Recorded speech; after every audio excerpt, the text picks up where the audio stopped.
Beaucoup disent, dès que tu acceptes le Seigneur Jésus, automatiquement, c'est la délivrance. Le problème du chrétien aujourd'hui, c'est la langue française. La Bible dit, à ceux qui l'ont reçu, à ceux qui croient en son nom, elle a donné le pouvoir. C'est ça? De devenir enfants de Dieu. Lesquels sont nés, non de la chair, ni du sang, ni de la volonté de l'homme, mais de Dieu. Ça veut dire que notre nouvelle naissance ne concerne pas notre chair, c'est-à-dire que ça ne concerne pas le corps. Deux, ça ne concerne pas le sang. Or, l'âme là, que je te prêche là, est dans le sang. Mais ça concerne l'esprit. Donc c'est en esprit que nous sommes enfants de Dieu. Mais ça ne concerne pas le sang. Comment est-ce qu'on fait donc pour convertir le sang? Parce que c'est le sang qui est pollué. Voilà pourquoi, même après la résurrection de Jésus, Jean dit, en 3 Jean 1, il dit, je souhaite que tu prospères à tous égards, comme prospère l'état de ton âme. Normalement, Jésus est mort, il ne doit plus souhaiter, il doit dire, je déclare. Quand on souhaite, ça veut dire qu'il y a possibilité pour que ça ne se produise pas. Comment à des rachetés, Jean peut parler avec un souhait et non avec une affirmation? Où est sa foi? Jean doute-t-il du sacrifice de Christ? Jean ne sait-il pas que Jésus a tout payé, donc on est délivrés nous tous? Pourquoi parle-t-il avec une sorte de doute dans sa parole concernant la prospérité? Quel état, nous qui avons accepté le Seigneur, parce que c'était ses épîtres, il parlait à des convertis. Comment tu peux parler à des gens qui ont accepté Jésus et puis tu parles encore de l'état de l'âme? Normalement, le sang de Jésus a nettoyé l'âme. C'est pas ça? Mais il dit, je souhaite, comme l'état de votre âme. Parce que j'en sais que c'est une affaire d'esprit à esprit. Le Saint-Esprit rend témoignage à notre esprit que nous sommes enfants de Dieu. Mais dis-moi, dans le sang, il y a l'âme. Dans l'âme, il y a les sentiments, il y a les émotions, il y a tout ce que nous apprécions. Si tu aimes le bâton de manioc, c'est ça? Quand tu acceptes le Seigneur, est-ce que ça veut dire que tu commences à aimer du pain libanais? D'où tous ici qui avaient accepté Jésus. Est-ce que vous avez commencé à manger la nourriture des Juifs? Jésus n'était pas juif. Normalement, son sang, quand ça arrive là, que vous êtes transformé en juif, mais tu continues à aimer les repas de chez toi. Pourquoi? Parce que ces repas-là sont liés à ton âme. C'est lié à ta parenté. C'est lié à ta terre.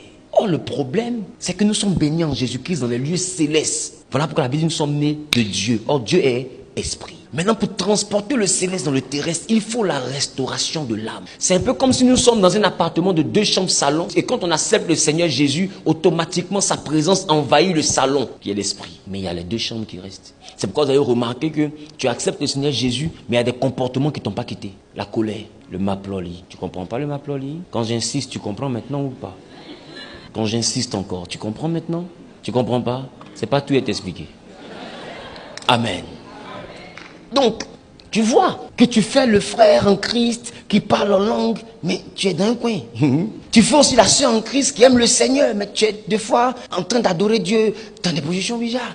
Tu comprends? Donc, tu vois que il y a une nature qui n'a pas été impactée par ta confession. Et cette nature, des fois, tu en as honte. Peut-être qu'en tant que chrétien, tu ne dois pas le faire. Mais qu'est-ce qui te rattrape? C'est l'état de ton âme. Donc tu vois qu'en toi, il y a le Saint-Esprit qui te dit non, ça là, c'est pas bon. Mais à côté de toi, il y a une autre loi qui te tire à faire ce qui n'est pas bon. C'est pourquoi tu te caches pour faire. Parce que tu sais qu'en tant que chrétien, tu ne devrais pas faire ça. Et ce que Paul a dit, il dit, il y a dans mon entendement la loi du Seigneur, mais dans mon corps, il y a une loi qui résiste, que j'appelle la loi du péché. Malheureux que je suis. Qui me délivrera du corps de cette mort? Car je sais ce que je veux faire, mais je fais ce que j'ai pas envie de faire. Non, il y a donc un combat en nous entre l'esprit qui est converti et l'âme qui n'est pas encore convertie. Et la chair a pris possession de notre âme. Donc la chair résiste à l'esprit. Voici le combat qu'il y a.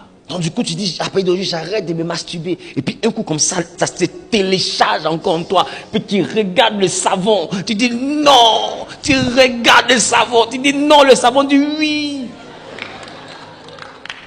Mais toutes ces réclamations du péché sont logées où? Dans ton âme. Tu vois très bien que le fait d'avoir accepté Jésus n'a pas délivré ton âme. Des fois tu es là, mais tu es impalable. À la maison, vous ne parlez pas doucement. Toujours ces batteries. Et puis quoi? Zambélangaï.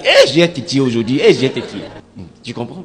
Et après, toi, quand tu regardes en tant que chrétien, ce que tu as fait là, est-ce que c'est digne de la conversion? Mais ça vient d'où ce comportement? De ton âme. Arrêtez de dire que tout est accompli, tout est réglé. Non, tout est à régler. Voilà pourquoi la conversion n'est pas instantanée, c'est un travail quotidien. Il faut travailler l'état de ton âme. Il faut enlever la colère de ton âme, l'orgueil de ton âme, la méchanceté de ton âme. Il faut mettre dehors tout ce qui est dans l'âme qui fait que tu n'es pas totalement converti. Et quand tu fais ce travail-là, c'est que tu aspires à la conversion. Mais il n'y a pas que les caractères qui sont dans l'âme, il y a aussi les adorations. Alors la Bible dit, dans le ciel, il y a 3 qui rendent témoignage. Et sur terre, il y a aussi 3 qui rendent témoignage. Et le Saint-Esprit, pour ceux qui suivent mes enseignements, dans le ciel, a la fonction du sang. C'est-à-dire que le Saint-Esprit est un peu comme l'âme. Voilà pourquoi, allez remarquer une chose. Quand nous acceptons le Seigneur Jésus, nous le confessons, mais l'âme n'est pas transformée. Mais il nous dit, ne vous éloignez pas de Jérusalem, vous recevrez une puissance. C'est pourquoi le Saint-Esprit, quand il arrive, il ne marche pas qu'avec nous, il va en nous. Mais il va en nous pour travailler sur quoi? Pour travailler sur l'âme. Il fait du corps son temple parce qu'il veut régler les problèmes qu'il y a dans l'âme. Parce que le vrai problème est dans ton âme. Mais accepter le Seigneur permet à ton esprit d'être disposé pour que le Saint-Esprit passe par l'esprit pour rentrer dans le corps. Mais le corps a un chef. Ce chef s'appelle l'âme. Et le Saint-Esprit doit rentrer dans le corps afin de convertir ton âme. Pas ta bouche, ton âme. Et quand ton âme est convertie, ça réjaillit sur ton comportement. Ça réjaillit sur ton caractère. Ça réjaillit sur tes actions et tes réactions. Ça réjaillit sur ta mentalité. Dis avec moi, Seigneur, convertis mon âme. Oh, j'ai pas entendu. Seigneur, convertis mon âme.